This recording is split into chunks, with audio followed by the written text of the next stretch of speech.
Buena, mi gente. Buena, cabres. Yo soy Felipe Ponce Yo soy Francisco Monsalve. y bueno, acá vamos a hacer nuestra ficha, que son las Fuerzas Armadas y el Estado Autoritario del Cono Sur de América Latina, realizada por Guillermo O'Donnell para el ramo de Historia Social de América Latina. Espero que les guste. Lo partimos.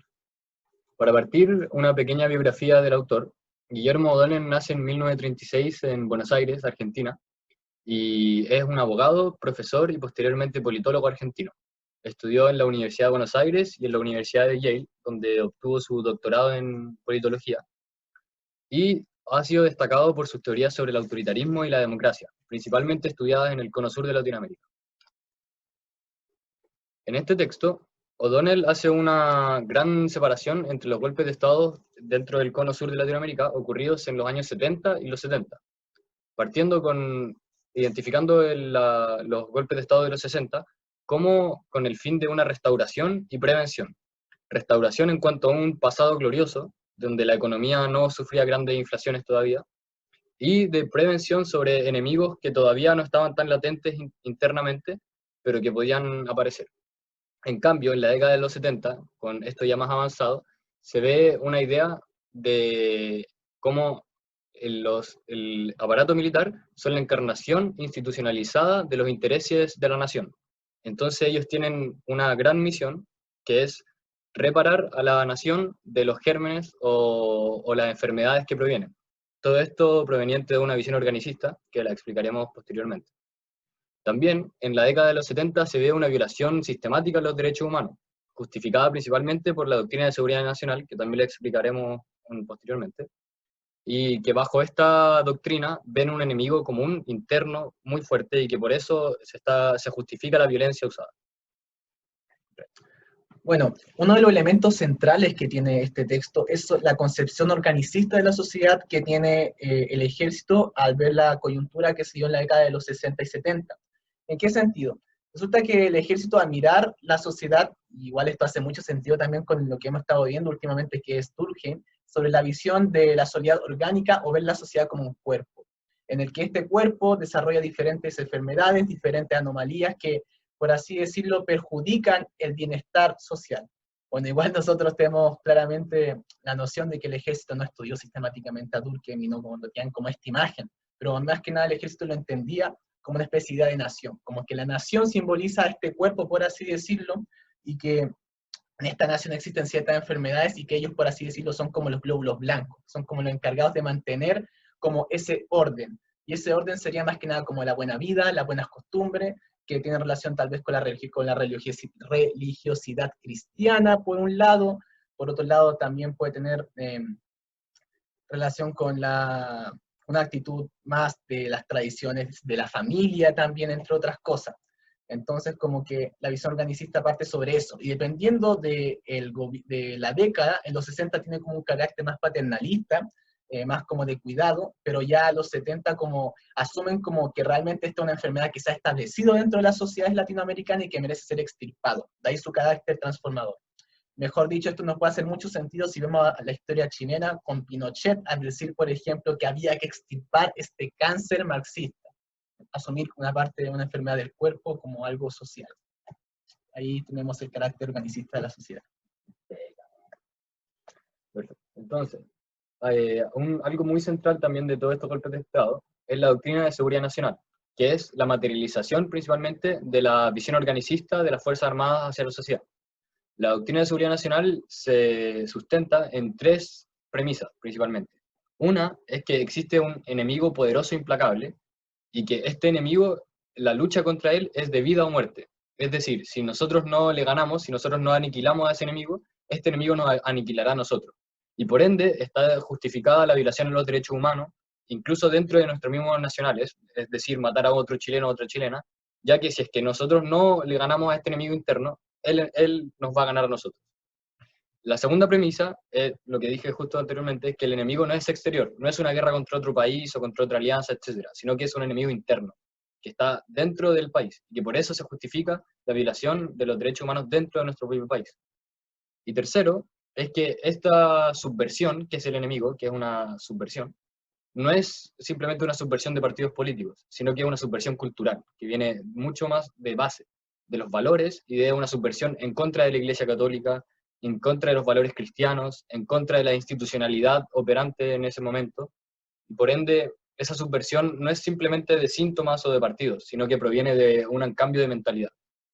Y bueno, toda esta idea de la doctrina de seguridad nacional que genera en sí una paranoia dentro de las Fuerzas Armadas, que estaban con la misión así principal, que era eliminar al enemigo, y eso a toda costa.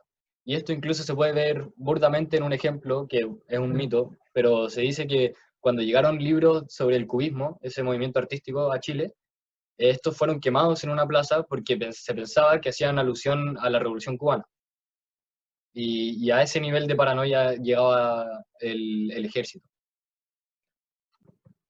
Bueno, continuando entre las ideas principales que tiene el texto, resulta que O'Donnell trata, en este caso, la toma de poder por parte de los regímenes autoritarios, bueno, a través del ejército, como, por así decirlo, carentes de contenido, en el sentido de que asumen realmente este problema, esta enfermedad, pero no tienen nada para proponer. Entonces, como esta proposición o esta teoría se encargarían más que nada los tecnócratas liberales, que serían la relación civil que tendría al fin y al cabo las Fuerzas Armadas, que por cierto también funcionarían como un rol legitimador de los mismos regímenes militares. Resulta que los tecnócratas liberales, como que, por así decirlo, ofrecían a las Fuerzas Armadas un cambio en el matiz económica, en el sentido de que, por un lado, se consideran como neutrales, por así decirlo, que no tenían como una cara política y que únicamente su interés era el perfeccionamiento económico en sí, sin ninguna ideología de por medio o algo por el estilo. Entonces, resulta que los tecnócratas liberales, como puede ser el gran ejemplo en el caso chileno de Jaime Guzmán, planteaban por un lado la existencia de una economía artificial, es decir, que en los modelos desarrollistas, el modelo EASY, generaba ciertos problemas, ciertas anomalías dentro de la sociedad que, bueno, causaban grande malestar, por ejemplo, a la inflación, y que era necesario solucionarlo. Por otro lado, también aludían con una especie de pasado glorioso que era necesario devolver para volver a los grandes tiempos de la nación, que serían más que nada esta época que alude, tal vez, bueno, hacemos referencia al caso chileno porque es más cercano a la época tal vez portaliana o de los gobiernos liberales, por así decirlo. Y por otra parte también, bueno, estos dos elementos como que ofrecen como una teoría que les parece tentadora al ejército y que esto asumen.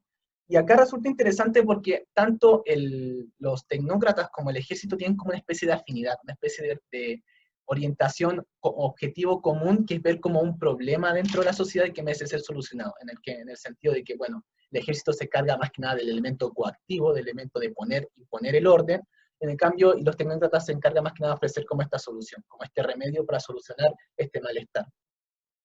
Entonces, y bueno, queda decir cuáles eran estas ideas de las tecnócratas liberales, y más que nada estas ideas tenían una relación más que nada neoliberal, en relación de que era necesario desindustrializar el país por una parte, por otro lado realizar una apertura al mercado, que hubiera más una inversión extranjera al respecto, una desregularización, un desfinanciamiento del Estado, que el Estado dejara de intervenir en diferentes partes porque involucraba un costo mayor, un gran costo que era innecesario, por así decirlo, entre otras características.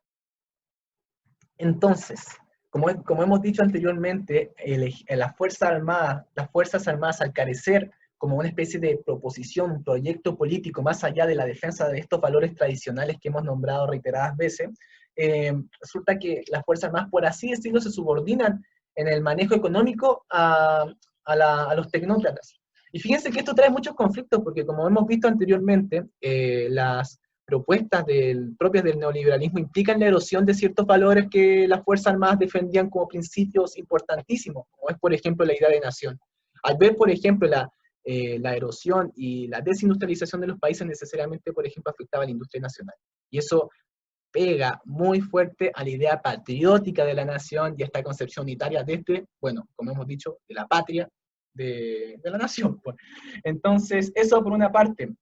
Entonces resulta que se va a formar una especie de conflicto entre las Fuerzas Armadas y diferentes como entidades de la sociedad civil y estos tecnócratas. Mejor dicho, en muchos países, como puede ser tal vez Argentina, Uruguay, esto resultará en un fracaso.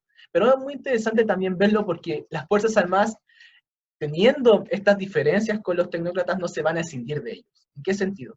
Debido a que las Fuerzas Armadas en sus principios, ellos privilegiaban algo mucho más importante, que es la idea de orden, de mantener un orden, Entonces existía como este miedo profundo a que si se separaban de estos tecnócratas nuevamente iba a caer como esta incertidumbre, esta falta de proyecto que tal vez iba a caer nuevamente en el caos que fue en el fondo la causa que hizo que ellos asumieran el poder, por lo que al fin y al cabo ellos se mantendrían independientemente de las diferencias que tengan, por así decirlo, unidos. Así que las Fuerzas Armadas tenían como una percepción vital, tal como está subrayado ahí, de no perder la cohesión a fin de no caer nuevamente como en el caos o este salto al vacío.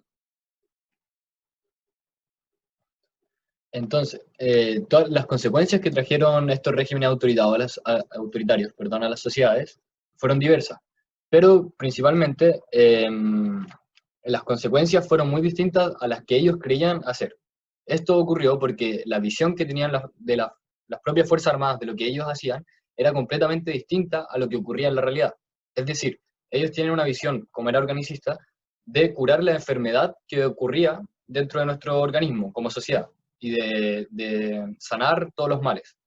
Pero lo que se vio en la realidad que ocurrió fue que todos estos procesos y estos cambios, tanto sociales como económicos y políticos, lo que crearon fue una gran desigualdad que benefició principalmente a una burguesía, y ni siquiera a una burguesía completa como tal, sino que la burguesía se fraccionó en tres, entre la financiera, la comercial y la productiva siendo la de, por ejemplo, productos nacionales como fruna o zapaterías nacionales, cosas así, se vio en desmedro y desbeneficiada, de hecho, en comparación con la burguesía comercial y la financiera, que era mucho más internacional, propia del mercado internacional, y movía más que productos en sí, movía capitales, o comercios muy grandes.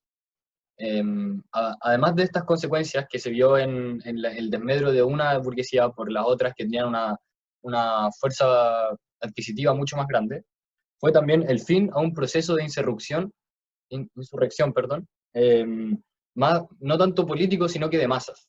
O sea, más que político, de masas, perdón. Porque era una insurrección no solo de ciertos partidos políticos o ciertos bandos, sino una mentalidad de insurrección, perdón, que fue la que se cambió a través de estos golpes de Estado y estos regímenes autoritarios, y que prácticamente se extirpó. Bueno, ahí cabe también agregar de que esta imagen de la insurrección tiene relación más que nada con la gran referencia que a la Revolución Cubana, es decir, que tanto los movimientos guerrilleros como tal vez el movimiento, la vía chilena al socialismo, prácticamente se dejó de lado como alternativa producto del golpe, del cierre de puertas frontal que implicaron los golpes militares. Bueno, en torno a este texto nos queremos decir como dos ideas súper como interesantes que nos llamaron mucho la atención sobre el texto. El primero, este texto, y O'Donnell ahí es decir un gran punto, es que él profundiza sobre el tema de las Fuerzas Armadas, porque creemos que existe igual este prejuicio en torno a que las Fuerzas Armadas como que tienen como una especie de carácter neutro y relevante dentro de las sociedades, cuando no es así, sino que las Fuerzas Armadas tenían específicamente en estas décadas un discurso, un contenido y en el sentido weberiano tal vez de la palabra, un significado que ellos se dan a ellos mismos, ¿cachai? Como hemos dicho, este significado en torno a que ellos eran como los garantes de la seguridad de la nación, de que eran los defensores de la patria, por así decirlo, y que eso tiene necesariamente una incidencia dentro de las dinámicas sociales. Bueno, en la materialización más clara son los gobiernos autoritarios que hubieron en las décadas de los 60 y 70. Pero queremos ir más allá al respecto, porque si problematizamos el tema de las Fuerzas Armadas, queremos decirte que, bueno, ellos pregonan esta idea de organicista de la sociedad como única y como, en fin, para la sociedad. Pues nosotros creemos que igual tal vez podría plantearse la hipótesis de que esta idea, bueno, igual O'Donnell lo plantea, de que beneficia a ciertos grupos que era como la burguesía financiera tiene un carácter indirecto. Pues nosotros queremos decir que era directo porque acá queremos preguntarnos, por ejemplo, sobre los escalafones dentro de la Fuerza Armada. Nos preguntamos, por ejemplo, si los generales o tal vez coroneles o los altos mandos del ejército tenían alguna relación con las familias burguesas financieras o de la clase dominante, por así decirlo. ¿Por qué? Porque pensando de que, por ejemplo, en algunos países existen como escuelas separadas entre altos mandos y bajos mandos, como que tal vez había una especie de relación entre la derecha, que en el fondo querían como romper estos procesos revolucionarios que iban en la década de los 60 y 70 y beneficiarse.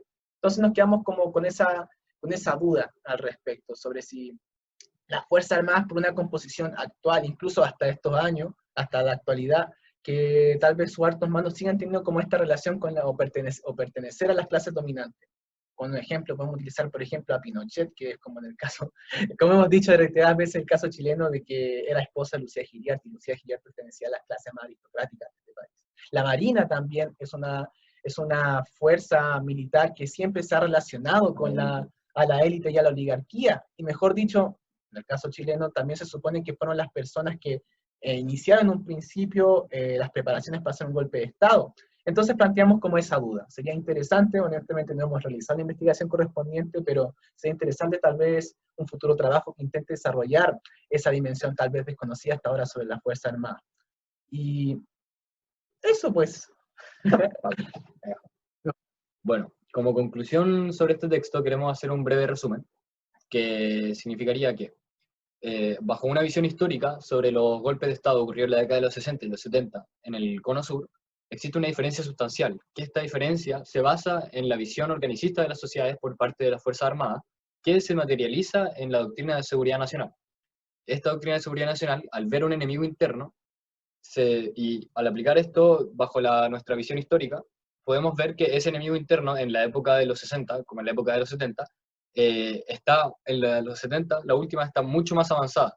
Por ende, la forma de luchar contra este enemigo interno es mucho más drástica, llegando a violar los derechos humanos. No como en los 60, donde este enemigo no está tan avanzado y por ende es una visión mucho más paternalista y de recuperar el pasado anterior a ese enemigo y no de extirparlo ya a través de la violencia. Y bueno, además de esto se vincula con los tecnócratas liberales, ya que las Fuerzas Armadas de por sí poseen un nulo, ¿cómo decirlo? Programa político. Programa político, exacto, de transformación. Entonces necesita esta base de los tecnócratas liberales con mensajes como de mejorar la economía, de bajar la inflación, para mantener como una coherencia y no solo hacer algo por ideales, sino que también como por un bien común más allá. Y además de estos tecnócratas, todo este movimiento de por sí, toda esta época, trae como consecuencias que se frenen todos los movimientos insurreccionales, no solo de partidos políticos, sino que de mentalidad, incluso de organizaciones que no son políticas, por todo este proceso de emancipación prácticamente de ese enemigo interno. Espero que les haya gustado. ¡Ah! Muchas gracias. Se nos fue.